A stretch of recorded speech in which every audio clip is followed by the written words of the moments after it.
Good evening, everyone. Welcome to Impact Funding Online Summit 2020. I'm Avkash Dabur, part of volunteering and organizing team from Mercalis. This session is on fundraising, new models for nonprofits. And I would like to take this opportunity to welcome the moderator of the session, who has founded businesses and advised firms on strategic matters in last 20 years of his career. He has worked with global multinationals like Cadbury's and Zensar and has lectured at leading global universities like Virginia Tech, Bradford, and Edinburgh. His interviews and work has been extensively covered in international media, including Harvard Business Review, Forbes, CNN, BBC, and New York Times, to name a few. He's currently working as a CEO at FIRST, which is Foundation for Innovation and Research in Science and Technology at IIT Kanpur. Please welcome Nikhil Agarwal, sir. Thank you very much. I'm glad to see you all, and thanks a lot, Miracles, for hosting this wonderful conference. So today I am in company of the two wonderful ladies. Uh, there is no better time to spend the evening with such brilliant minds, where they have worked for so many years in developmental sectors. Today, topic is also very interesting. Before I go to over to introduce to my speakers, let me give you the idea about what we'll be discussing today. We all know about the what is going on in COVID situation. We know that the jobs are getting lost. There is not enough money in the market. Situation is grim. But when it comes to the fundraising and for NGOs, situation is even worse. So though I must appreciate in the last 3 months what more than what the government has done, the NGOs have come forward and demonstrated the great zeal and great commitment of providing services, activities, and support to the people. I was myself privy to seeing many NGOs who are servicing migrant laborers. Imagine 2 crore people migrated within 2 months' time from one place to another, and many of them have traveled thousands and thousands of kilometers. It was unprecedented, never heard, never thought, never seen in the history of the world. So it is not possible with only with the government support. NGO has come forward, individuals have come forward, and they have raised money. They have demonstrated that even with the difficult time, the people are willing to help. Now, what were those stories? What the stories like how, despite of the squeeze of not having enough money for running their regular project, what these NGO have done? That is a very interesting point to raise.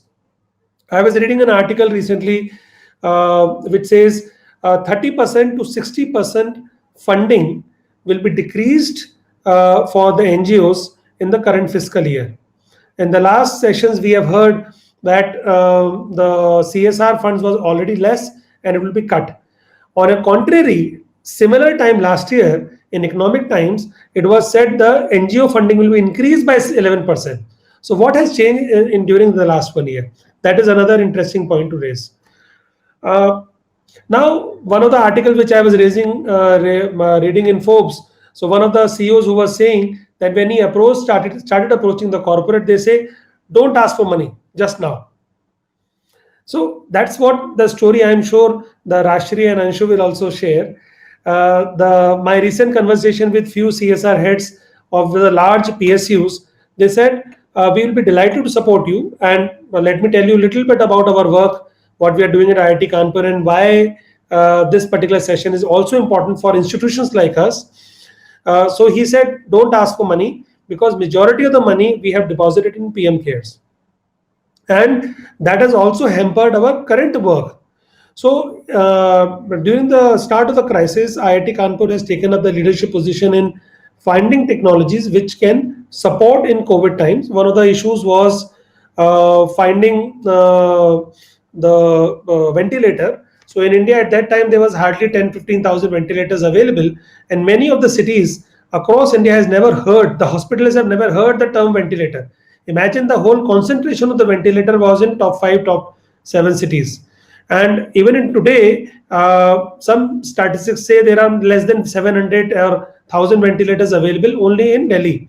Imagine the population of 2.5 crores and the only 10 much ventilator. The good news is that fortunately in India we don't need that many ventilators, but situation is grim. So the government of India said that okay, we require 200,000 ventilators. From where it will come? There is nobody to import. Then all the manufacturers said that there is no, and the cost of the import of the ventilators were running in thousands of crores.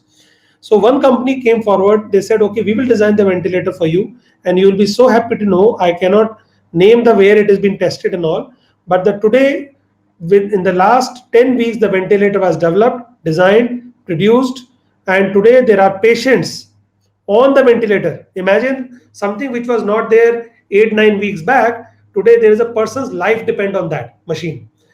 Just now the photograph has come to me, and I was so amazed and proud to see. And the developmental sector CSR funds have played a huge role.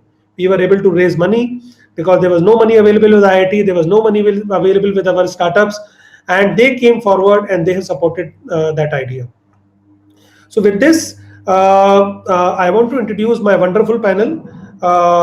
Anshu is the CEO for Unlimited, and Rashri Natarajan. Rashri is the CEO for Cognizant Foundation. And with the first round, my request to both Rashri and Anshu is give a very short, brief introduction about you and the work you are doing.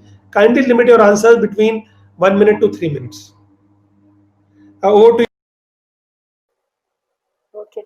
Thank you, Nikhil, for that wonderful introduction and setting the context. Let me just start with what we do at Cognizant Foundation. Of course, I lead the Cognizant Foundation efforts. In fact, I was asking Avkash that how come that as a corporate has been brought in for fundraising. He specifically mentioned, no, we wanted the other side views as well. So foundation actually focuses on 3 areas, sectors, which is healthcare, education, and livelihood. And of course, our heart was also pained, as much as you said, that about the migrant workers and how at one end we wanted them all to have a formal skilling and get into our formal industry with a decent livelihood. On the other end, such a pandemic that how it's kind of completely disturbed. I mean, of course, everybody wants to stay safe at home, and for them, the home is not where they are actually working. So that's something that the entire world kind of realized. So coming back, the healthcare is what had been our focus. So when the COVID situation, when the pandemic hit, we immediately thought, since we are very focused on healthcare, we should actually focus on healthcare. I mean, just like how you mentioned about ventilators and others, our immediate focus was actually to protect the frontline healthcare workers. When we started actually way back in March, there were not many manufacturers who were manufacturing PPE kits within India. So the similar situation, right? There was acute shortage of supply and so on. So thankfully we got a special grant, and thankfully till date our regular grant is not cut down. So we still have the same assured grant. So and over and above the grant that we got for actually the COVID-19, even from our regular grant, we did take a part of it and then kind of invested on the COVID-19. So that is that situation, because it's like an emergency situation, and then obviously we need to protect the lives first, and then of course we wanted to protect the livelihood. So we had to actually start responding to protecting the lives first. So that's why we started focusing on healthcare and protecting the life of the healthcare workers first. We wanted to safeguard them. Then we extended it also for other frontline workers like police, fire and rescue department, and so on. Then we also realized a lot of hospitals, like what you mentioned, it's not just about the city hospitals, the tier 2 and tier 3, that where they had not just ventilators, but the small equipment and devices, starting from pulse oximeters to, like a variety of things that was in shortage. So we were just listening to the needs of the various doctors and the hospitals and supporting them. But otherwise, our focus had been in healthcare, education and livelihood, and in health in preventing avoidable blindness in women and child health. And in education, particularly, we focus on digital learning. So I have a lot of story to say, post-COVID situation, how relevant it has become. And in livelihood, we were focusing on skilling, particularly focusing on PWD skilling as well. So I have some interesting stories in post-COVID-19 situation, and the migrant workers are migrating to them. Some of our skill institutes are saying that, hey, we've got better offers for our PWD because for local recruitment has started now for people with disabilities. So there's always the other side. So with that, I'll stop and I'll pass it on to Anshu. So Anshu, please give your introduction, what the work you are doing. We are all aware about Unlimited, great NGO that you have built up. Please share your to the audience about you. Thanks, Nikhil. First of all, thank you so much for being on this panel. I think it's wonderful. I'm also cognizant. I don't know if it's luck of the draw, but I'm almost always the last few sessions on a Friday evening in the last 1 month. So we hope this is worth your time and you all enjoy it. Yeah, I'm actually really proud to be part of Unlimited India. I'm a CEO. I'm not the founder. I'm not the visionary here. But I joined Unlimited 3 years back, and just the cause of what we do pulled me here. The idea is they're passionate, and some of you already could be associated with Unlimited or could be looking at it. So people who are passionate, young, across any sector, want to solve a problem, either by setting up an NGO or even a social enterprise, we would welcome you. We support you in your early stages of development, right? When everybody's telling you you're a fool, give it up. We are the ones who'll say, hey, great idea. Let's see how we can support you. So I think one of the biggest testimonials we've had is that when all doors closed, Unlimited was there. So we work across sectors, and Rajshri, I'm definitely going to knock on your doors. Though I'm sure you're already staffed for funds, but we have some excellent not-for-profits working in pretty much the domains you mentioned. So interestingly, because we are one of the few NGOs who is at the cusp of not-for-profits and for-profits, we are a not-for-profit, but we are not a ground level NGO, right? So we have a very interesting role. We also semi become a funder in that context, though we don't give away money, but we also raise money for ourselves. So I think switching both sides of the coin is a little easier for me when asked different questions. Yeah, so that's what we do, and I think COVID, if I had any doubt on importance of an organization like Unlimited, I think in these trying times it came through for me. I think just your ability to be there for different people, help them review where they are for just their mental health, for telling them, you know what, this is long term to stay. Can we look at your financial budgets? Can we look at help you adapt to the new evolving situation? Can we make the right connections for you? So, Nikhil, I think I can connect with you offline. Some of our entrepreneurs have done excellent work on creating technologies for this COVID era. There's Padcare Labs, which is creating actually a desanitizing machine for sanitary napkins, but has been able to use the desanitizer to create a surface cleaner, which can clean all surfaces in a very short period of time. And it's very low cost, right? There's Hexpressions where you can set up beds out of paper, made out of paper technology at very short notice. So I think we have some very excellent entrepreneurs doing different and unique work. It could be something as simple as teaching mask making to all organizations which were living in the community. Their livelihoods had all stopped, education work had stopped, but one of our NGOs realized there was material within the community. There were women with stitching materials within the community, machines in the community. She was able to create livelihoods in COVID. And then we did a training session and we realized it was so well received amongst so many other people because now communities could make their own masks and distribute and raise money. So I think they're just small models which have emerged, which we are very proud of, and some large ones, and we've been able to help them in their journey. So amazing to hear those stories. I will be delighted to let's see how many stories we can cover during a short period of time. So I want to focus on few questions, and since this session is talking about the new models. So one of the first question I want to ask both of you that how do you pivot the virtual fundraising? I understand that there are NGOs and the organizations which are focusing on the newer models. It's very easy to send emailers, very easy to put it on Facebook or Twitter, please give us money. At the same time, they are saying they don't ask the money. So one of the interesting case which I was reading about, there is in US, there is a event which is held every year in March, which is called Shave Your Head. So for a particular cause, the group of people shave their head, and the people donate for it, right?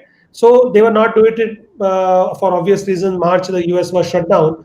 So what they did, what they created a virtual head shaving event, and it was 5 times more than the actual one, and they were able to raise more money. So very very interesting incident, that how leveraging the technology, leveraging the ideas of the people, how people are willing to participate. What I have felt today, everybody is coming together in my own community where I live, the RWA.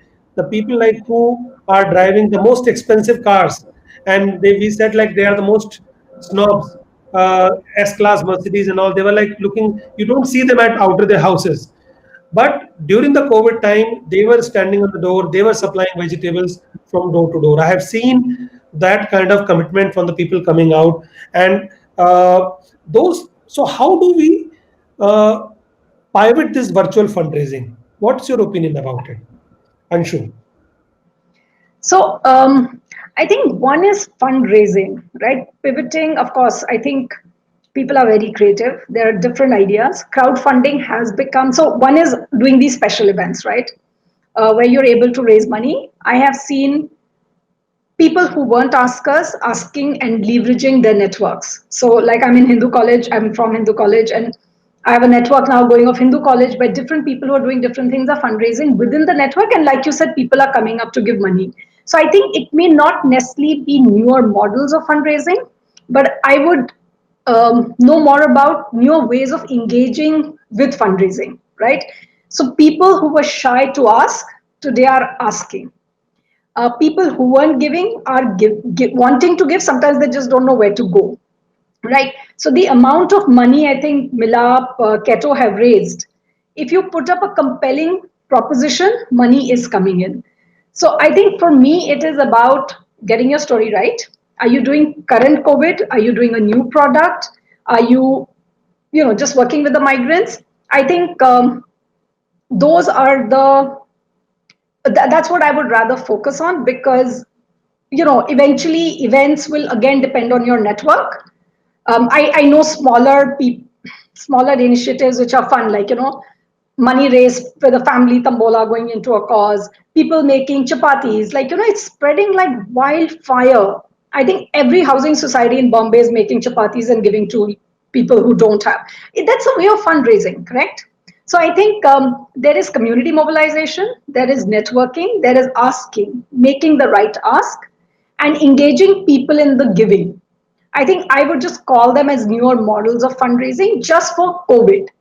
But if I step away from COVID and if I talk of survival, maybe I can come back to that. I think that is really urgent and important for people to understand, reconcile to, and plan for it. Otherwise, NGOs will go under, right? Because one time efforts will get you money for a cause which is currently relevant, right? Migrants' plight, no food, cancer patients suffering. You can raise money for these by doing the right campaigns and doing fun things, right? But how do I plan for survival? I'll come back to that. Rajshri first. I'll give it over to you. Yes, Rashri, please continue. You're muted. Sir, completely agree, Anshu. It is actually for the cause for which the funds are coming, right? Not for the medium. Actually, even earlier to this COVID-19, both the physical and virtual medium exist. Probably people are now using virtual medium more than the physical medium because obviously for the lockdown and the travel and so on. So the medium always exists and already existed. So it's more for the cost that you're giving. Today, like Anshu put it, like it's actually two kinds. One is that definitely an immediate relief in pandemic, how we are going to address that. The other one is the regular kind of work that what the NGOs are doing, and that's completely different, right? So when we look at it, I'll just shift the thing and saying that from a donor perspective, when we see it, what we look at is like from an immediate relief standpoint, we go back and look at that. It's actually the stories, and you don't look at big numbers like impact numbers and output and outcome and all that. But whereas when you go for the regular one, definitely all that matters. Stories are important. It's equally important is actually your operational capability on how well you're doing it for the money. With a little resource, how are you maximizing the impact? See, at the end of the day, whether it is the CSR money from a corporate or whether it's the philanthropic networks and high net worth individuals pouring in the money, or it's the government, or it's the community paying for it, everybody would would love to have value for the money that they're putting in. So when it comes to a longer term, then you need to look at all your plan right. You should have your operation strong. It should get your math right there. You should be very clear on for what you're spending, how you're spending, how efficiently you're spending, how effective you are in actually, achieving your objectives and an outcome. And more importantly, is it sustainable? The question now is post-COVID situation, what is actually thrown up, at all our faces, actually the sustainability of these initiatives. Because we know for many of our current NGOs, for approved projects, currently running projects is one, and just approved projects where they have not started, they have come back and said, we know that you approved your project. can we please use this money temporarily for sustaining our regular operations than starting the new project? So those kind of requests are coming. And we're taking case by case. So it's basically this sustainability, right? So definitely we need to ensure that these NGOs are able to bounce back with resilience, and that is important. And that is completely a different kind of a fundraising than the COVID-19. That's exactly, I agreed with what Anshu was saying there. So one of the interesting model which I encountered recently, as we know, Indians are very religious people, and majority of the money we put in the temples. And I have served and worked in Andhra Pradesh, so I know same thing. Everywhere we have seen how much money poured into the temples. So one of my friend who is the Hanuman Bhakt, he shared me an interesting story. He said every Tuesday I go to the temple in Delhi and I give Hanumanji 101 rupees every Tuesday. So now it is approximately 12 weeks I was not able to go to temple. So that makes 1212 rupees. Now imagine in Delhi, Anshu is from Delhi, she will know which temple I'm talking about in Connaught Place. Imagine the number of people who are coming to that temple. If they deposit that money every Tuesday for something positive, that is, we are talking about the huge amount of money that could have worked for migrants. So those stories need to be told and to be built up.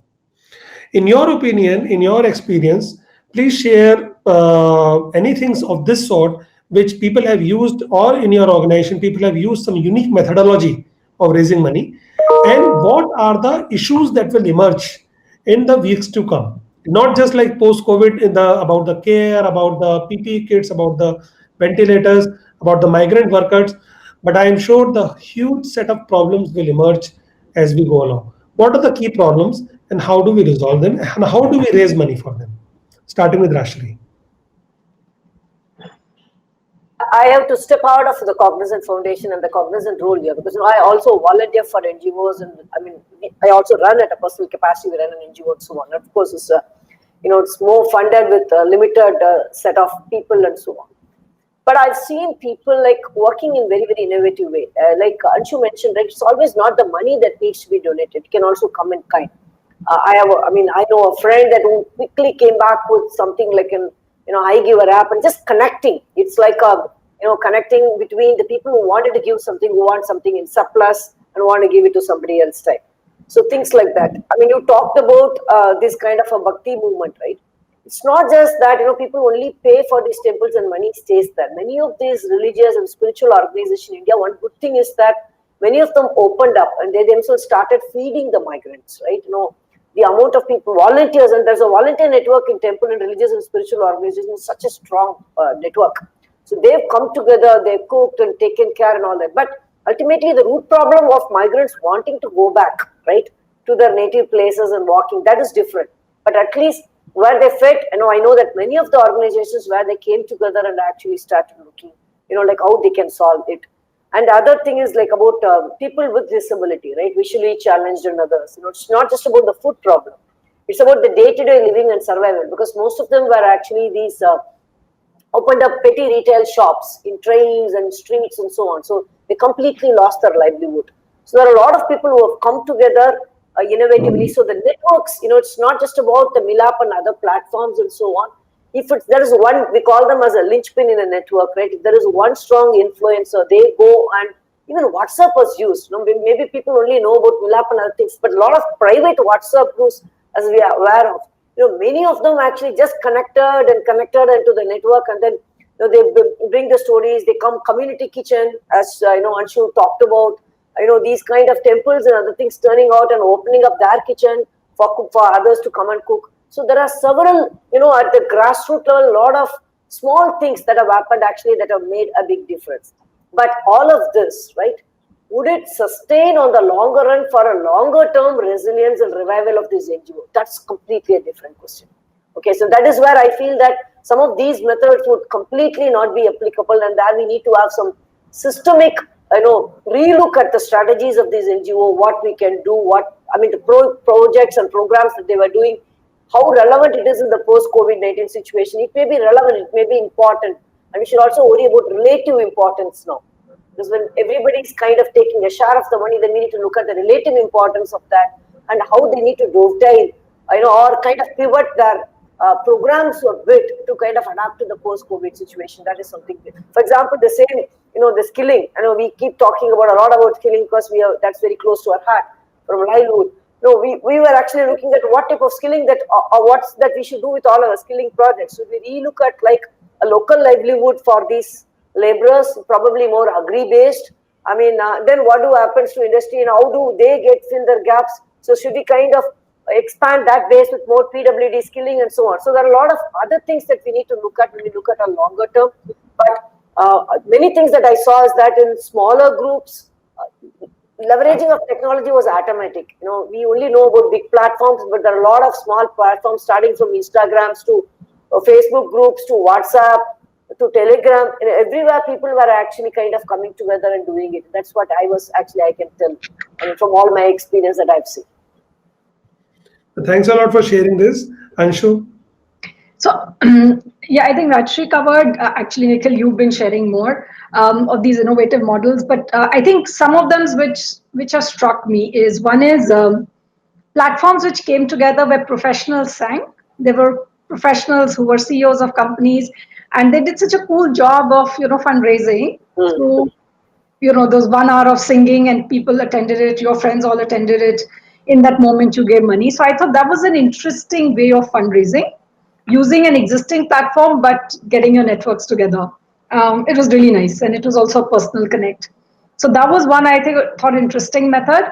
The other one, which is using your business model. So people who are working in agri, I could have been doing something very different, and I would label it as fundraising. It was not necessarily not-for-profit, or it could be a not-for-profit, where let's say I was growing pomegranate and my whole USP was being able to give a good methodology for getting export quality pomegranates. But today that market didn't exist. Farmers didn't have the money to invest.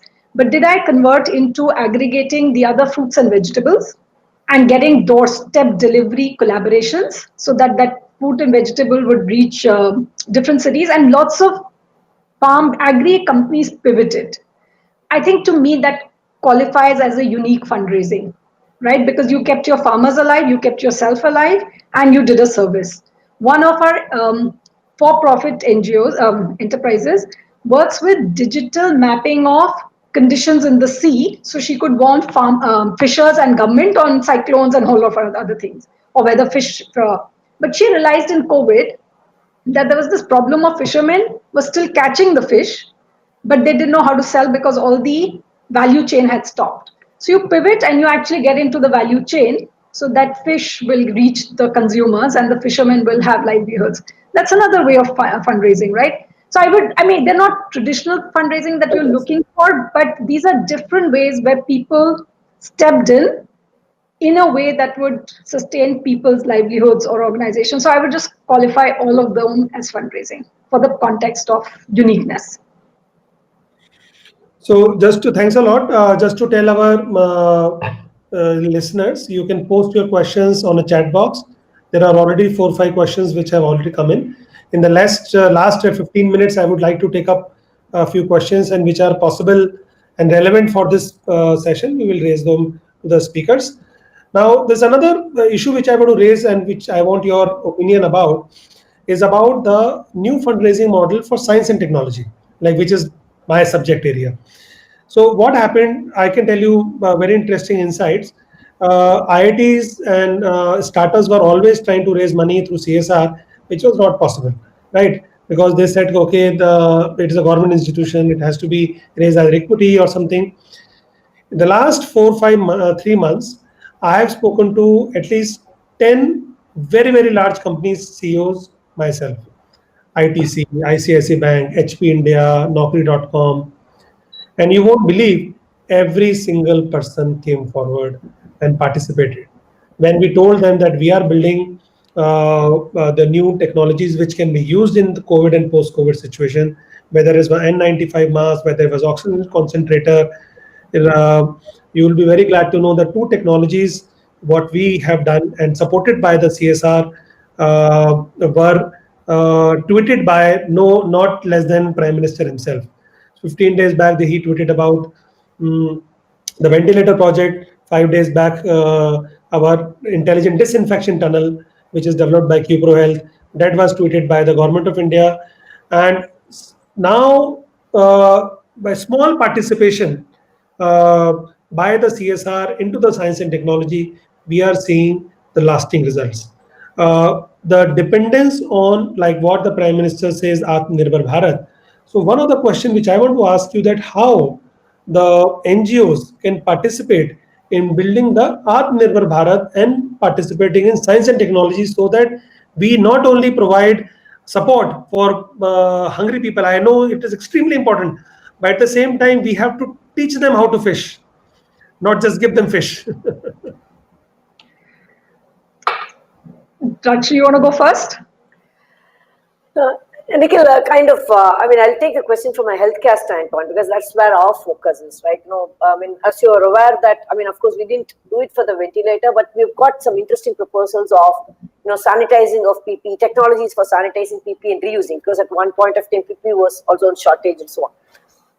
So a couple of things is that when it comes to taking science, right, we should always look at for a longer term solutions, because of course we are very happy that a lot of these innovations have started coming in time and it's quite fairly quickly, right? But generally it takes time to get things approval, validation and so on. I mean, I think I kind of quoted that in the previous panel as well, where we both were there. And this is like one of the projects that we're doing with IIT Madras. Same thing, like we all know that most of our AHNs and as well as the ASHA workers and all that are now busy in a COVID-19 situation, right?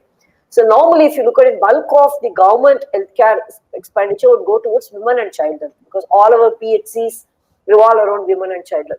In spite of having such a large focus on the women and children, we do see that still a lot of neonatal wards, the babies with underweight who gets admitted there, there is a shortage of space and capacity for neonatal wards and so on.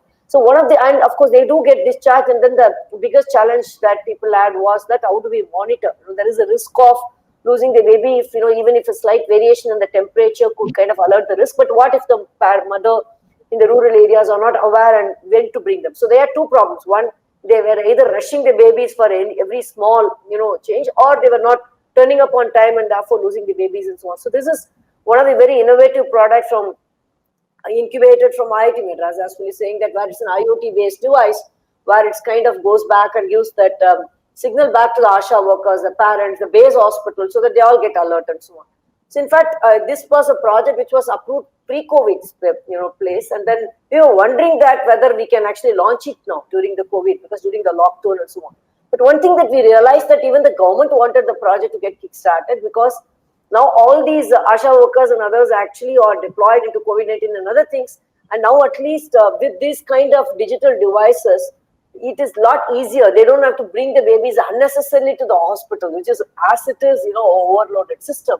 So they wanted anything that kind of allows this social distancing and kind of remote monitoring of health. So this is something that we immediately picked it up, and I mean we're going to get that project going. So these kind of projects, all that I wanted to say is that definitely we would want to work with science and technology innovation, because that's really a longer term solution. But doing this quickly, right? I'm actually aware, and because I also kind of mentor a couple of startups, and I know a couple of startups have come back, and how even this pulse oximeters and the temperature that can be monitored. I mean, not the temperature, but the pulse oximeter, it can be monitored along with your watch and so on. But what it takes is, it's rightfully so, it takes time to get approval, right? So it's very difficult to fund such projects when the approval is yet to come. So things takes time to get approval and so on.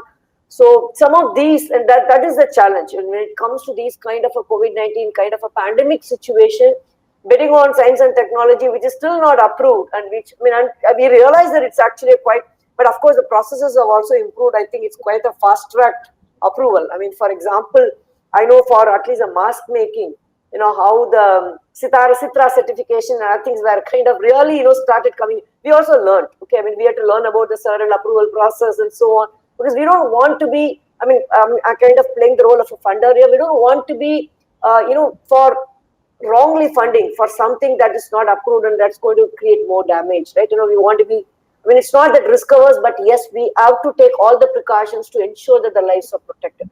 So anything that with the science and technology, I think people generally would want to, because like Anshu mentioned, a lot of professional network. I've seen a lot of professors reaching out saying that something that's there in my lab and that you are doing, which will look like probably this possible solution. Do you want to take a look at it and so on? One thing that what finally we took a call is that who is the recipient? Okay, is it the recipient hospital or the recipient doctors or the panel? Do they approve? And is that an approved product? Okay, these are the two things finally we had to take up yardstick symbol. So we looked at the recipient, they received a sample and they are happy with it and they approve it. And as soon as that there is, like this national level, whatever certification that's applicable, that's approved. If these two kind of matches, people really want to take such innovations and technology to the forefront, because this is an opportunity, right? I mean, rather than looking at everything pessimistically, this is also an opportunity to make things in India and as well as make it available for a larger population at an affordable cost. So why not? Definitely, we do look for such solutions. But how do we fast track these approvals in this kind of pandemic is one, right? So that's one challenge that we face. But a longer term, yes, it did take time, right, for us to kickstart the project. But it's worth the wait, and now we're going to start. So with that, I'll stop. Thanks a lot, Rashri. Anshu, your views? So, you know what? It's a really interesting question. How do NGOs leverage science and technology? Science and technology gets used. Technology, if I talk of a technical platform, yes, NGOs can use it. But moment it's science and technology, it usually refers to a product or service which will be sold, right? So if you look at any of the products you mentioned under IIT Kanpur, also they're products to be sold, right? So NGOs can't make products to be sold because by definition, their revenues have to be less than 25% of their total income. There are lots of regulations around it, right? So this goes into the bucket of social enterprises, which then get funded through CSR funds coming into DST incubators at the best, or money that they get through awards. So those are not-for-profits. How do not-for-profits meet these social enterprises? That's a possible meeting point. So the NGOs can be the distributor, the arms and legs, right?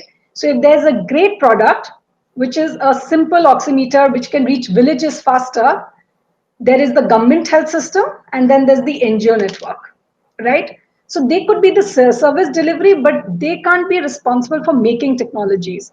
Now, some NGOs have worked understanding the government systems, like Rajshri was mentioning. There are lots of entrepreneurs who develop technology by raising money in a not-for-profit mode, which will sit with the ASHA workers, which is the most, like Rajshri also mentioned, the most easy catchment, if I can call it, right? It still takes time, right? Or you're doing some education-based work on school curriculum or teacher training, right?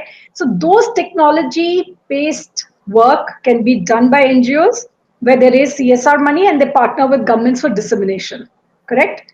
But for everything else, any product of science and technology, by definition, will have to be a social enterprise.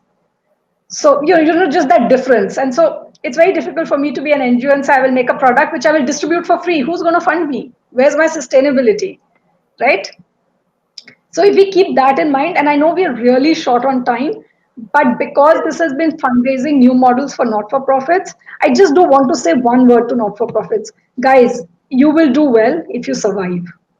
Today, Rajshri also alluded to it, right?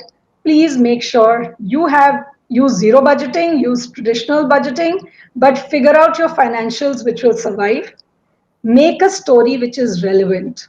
Recently, an NGO was pitching, and they told me that they're in education, that this was the year-long budget, they're going to do classes, and I was like, are you serious? Schools aren't opening. Where will you do the classes? You're working with low marginal communities. They don't have laptops. They don't have smartphones. How will you be teaching them? If you're going to tell me this budget, I know you've got it wrong, right? But is there a way to present it? Is it a way to reduce your budget? Is a way to say how you will make the best in this situation? I would just say focus on getting your story right. What will you do? Your maths right. And be very, very transparent. Lots of people are lining up outside Cognizant to raise money. They already have existing proposals they have to do, besides all these new, immediate relief work that they will be doing. So if your story is not compelling, and it does not dot up, you're not going to get money. It's very, very tough. So please get your story, numbers, facts, strategy right, and assume the worst.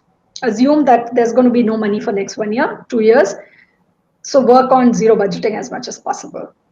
I know this is not a question you asked, Nikhil, but this is an audience, and I definitely wanted to get this out. For bringing those issues, certainly in the paucity of time, not every question can be asked, not every answers can be given, but Yes. issues are raised, and I'm so happy. What I will do now is, like, less than 10 minutes are left, so I will read out the questions, which are the relevant questions.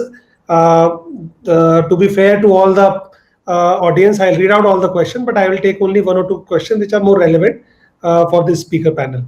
So what kind of help or support will you be able to extend to achieve this goal by the year 2030? I think the worry is about 2-3 years. 2030 is still far away. Nobody knows. We are in a highly uncertain situation, so nobody knows. Then there is a question to Rashri and everyone. If there is a new startup formed with the goal of creating sustainable livelihood for 4 million people by skill development and creating a job through large ecosystem, new enterprise, will you foundation or you help? Definitely they will help. There is a merit to such proposal. No, I'll just take it. See, we don't kind of approve things based on the vision statement, right? Like Anshu mentioned, it's about your program, it's your plan, it's your strategy, it's your budget, it's your discipline of and your credibility of working in the past, right? I mean, new startup. I'll tell you honestly, like because there are a lot of existing people who have got the credit records right. Even they are competing now. So let's make it very clear. If you're new, you should really have a transformational model that which is really going to make a difference. And you don't ask me like who's going to pay for the first pilot, but still should actually somehow make it work and show that in a quick way. Definitely go very lean. I mean, you should use zero budgeting. I'll use a lean startup model because you talked about as a startup. So go very lean startup model and keep it very simple, right? And then show that your results kind of show and be very transparent, even with your failures in that sense. So that will go a long way. And I also read, Nikhil, a couple of other questions saying that it's not just about COVID, how do we do fundraising? I think Anshu kind of summed it up very well. You have to really be sure that what you're doing now, is it relevant in the post-COVID-19 situation? Digital classes, online classes. You also mentioned about in education, what's going on. A lot of people are getting very innovative about the community radios. There are people who are using community network, the local, and there are people who have always worked on these kind of resource center, learning centers, community centers model. So where it's still a smaller group. See, even now that COVID-19 impact is very highly concentrated on metros, right? So the rural, there is still possibility of with social distancing. And I know some couple of NGOs where they're talking about door-to-door distributing homework sheets and so on. So there are people who do, who kind of defeat all these digital and work through other channels. So there are people who are working through that way. And even in the rural areas, people are using WhatsApp. And actually, when the lockdown was very severe, these WhatsApp was more available for the children. But now the parents have started going to work, and therefore WhatsApps are available only in the evening for the children. So now people have made it asynchronous. So a lot of learning is now asynchronous and so on. But let's not too much worry about learning, right? The learning, see, what is important is if you reduce and focus even in education in the foundational aspect of the learning, I think you can still crack. It's not about completing the syllabus, but focusing on the foundation. That's what we look at. Are they focusing on the foundation so that there is a learning continuity? All the nice to have stuff and all the extra things can come later, but then the foundation learning and ensuring that the kids are actually back to the school, because people are also worried, particularly girl children, like at that age of 8th, 7th, any break, would it be possible for them? So these are the areas that we look at. When we look at projects, is it aligned to the current problems? Okay, so we don't go by, sorry to Nikhil, we don't go with whether it's a science or a technology or an innovation. And that, of course, that is there. Is that innovation solving the problem in a very different way that it can reach a larger audience? We definitely see. But fundamentally, we look at that, is that problem relevant today?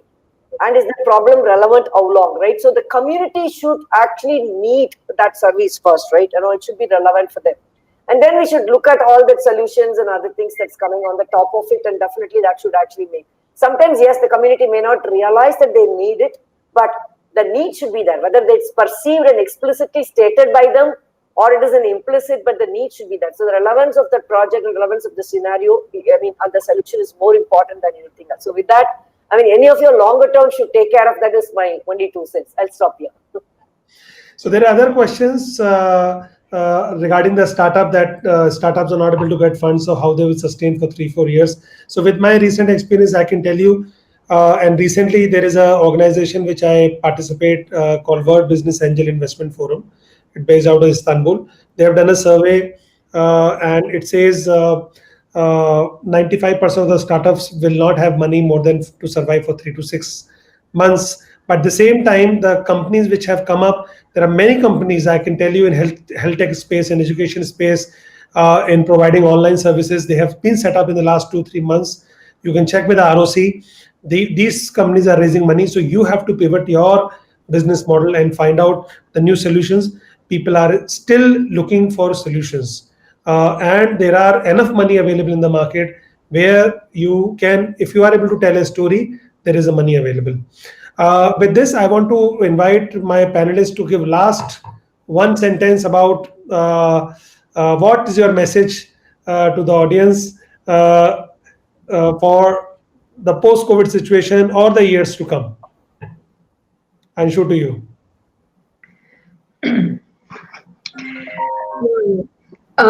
First of all, I don't know who all are in the audience, but focus on your own self.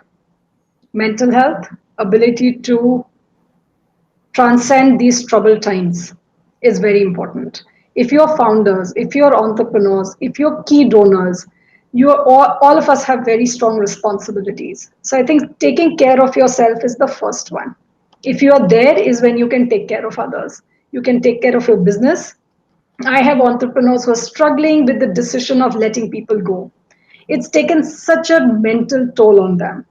I just want to tell you this is unfortunate reality. It's not caused by you or your failure.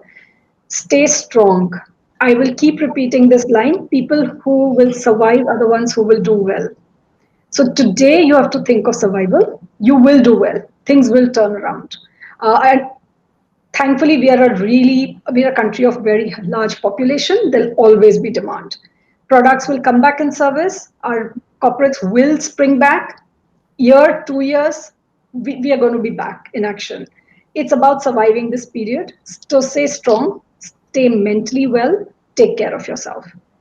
Then, like I was saying earlier, trim down your budgets, be very, very honest. Postpone every expenditure you can. Do not be an ostrich. Do not put your head under the sand. Good times will come. Please stay afloat. Difficult decisions will have to be taken. They're unfortunate reality. Please take them. A beautiful office you just set up, it's okay to let go. A key team member who is moving for their own personal safety, it's okay. Find another substitute. Maybe that good person will come back. Just stay strong, stay focused, do what you need to survive. Good times will come. Adapt. I think Nikhil said it, Rajshri said it. Adapt. Adapt to the situation, circumstances. Pivot your model if required. Stay relevant so that you have a story to tell and focus on the relevance. That's what people want to hear. So, and I said a lot of it earlier, but I would just say focus on self, take hard decisions, be lean, survive, do well, pivot, learn, stay happy. Rashri, last word. Yeah, I would just say stay light. Yeah, first mentally stay light. Within yourself. Don't take all that is happening around you into you, inside you. Just stay light, and stay light. Even in your organization. In that sense, focus on your essentials. Non-essentials, you can cut it down. And this is an opportunity to stay lean, both at your fitness level, the physical level, and at your organization level. And at the end of the day, right, all of us are going to bounce back, and we are all in it together. It's not just happening for the NGOs; it's also happening for the corporates. It's also happening for the community at large. As long as that we have a roof over our head and we have our 3 square meals for the day, we are all blessed today. I mean, that's the situation, right? And so just look at positives. Looking at all the negatives. Too much of a media watching, it's actually taking a toll on all of our mental health. But look at positives. There are a lot of positive stories, and it may not be your story, and your story will be there up one day. Okay, so with that optimism, I think we will bounce back, and that's exactly what I wanted to say.